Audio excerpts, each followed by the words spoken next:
नहमदुहु व नुसल्ली अला रसूलिहिल करीम अम्मा बाद फ़अऊज़ु बिल्लाहि मिनश शैतानिर रजीम बिस्मिल्लाहिर रहमानिर रहीम। कुरान मजीद की सूरह फातिर आयत नंबर 6 में अल्लाह ताला ने फरमाया बिस्मिल्लाहिर रहमानिर रहीम इन्ना शैतान लकुम अदुव्वा फत्तखिज़ू अदुव्वा। बेशक शैतान तुम्हारा खुला दुश्मन है, लिहाजा तुम भी उसे दुश्मन ही समझो। शैतान जो कि हमारा खुला दुश्मन है, जो इंसान को राह हक से भटकाने के लिए हर लम्हा कोशिश में लगा रहता है। शैतान का मकसद है इंसान को गुनाहों में मुब्तला करना और जन्नत से दूर ले जाना। वो अपने इस काम को अंजाम देने के लिए हर एक इंसान को उसके कमजोर पहलू से बहकाता है।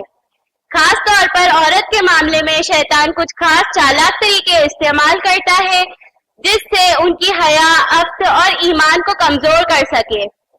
अब सवाल ये है कि शैतान औरत को कैसे बहकाता है, जिसके लिए मैं यहाँ पर कुछ मेन पॉइंट्स पेश करना चाहती हूँ।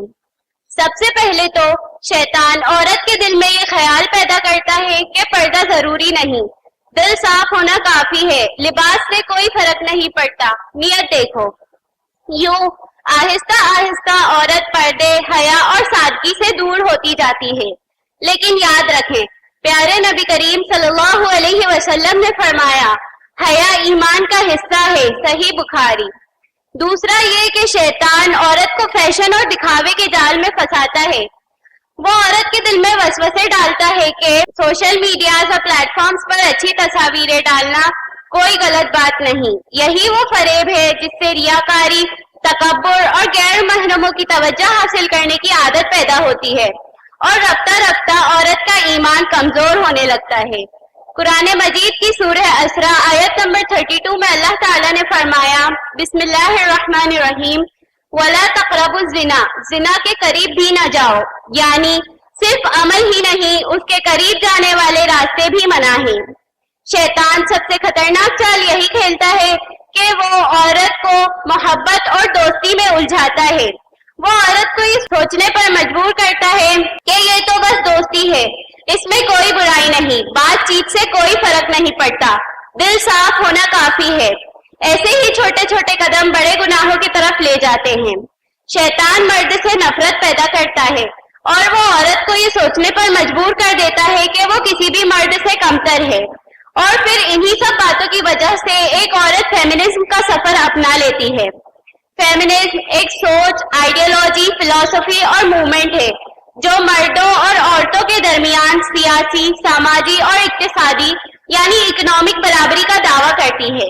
जैसे कई मुआशरों में मर्दों को ज्यादा फ्रीडम, तहफ़्फ़ुज़ और मालियाती इख्तियारात दिए जाते हैं, औरत ये महसूस करती है कि उसके पास भी वही इख्तियारात या फ्रीडम नहीं है।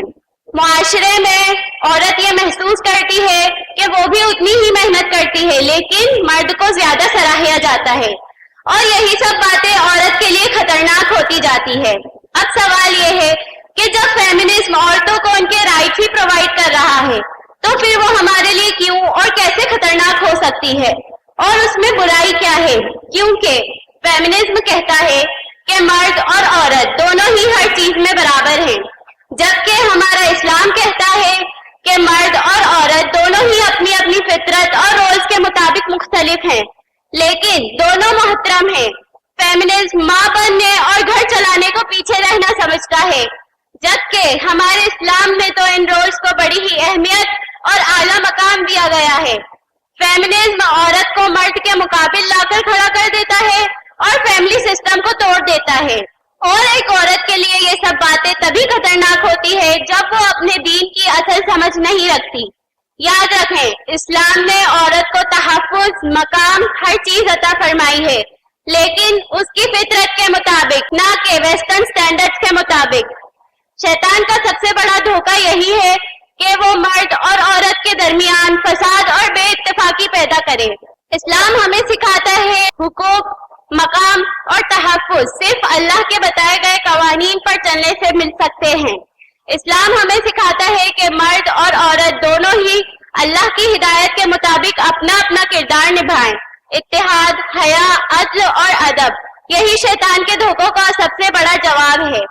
दुआ है कि अल्लाह हमें उसकी इताअत करने की तौफीक अता फरमाए। اور پیارے نبی کریم صلی اللہ علیہ وسلم کے راستے مبارک پر چلنے کی توفیق عطا فرمائے. آمین. جزاک اللہ خیر.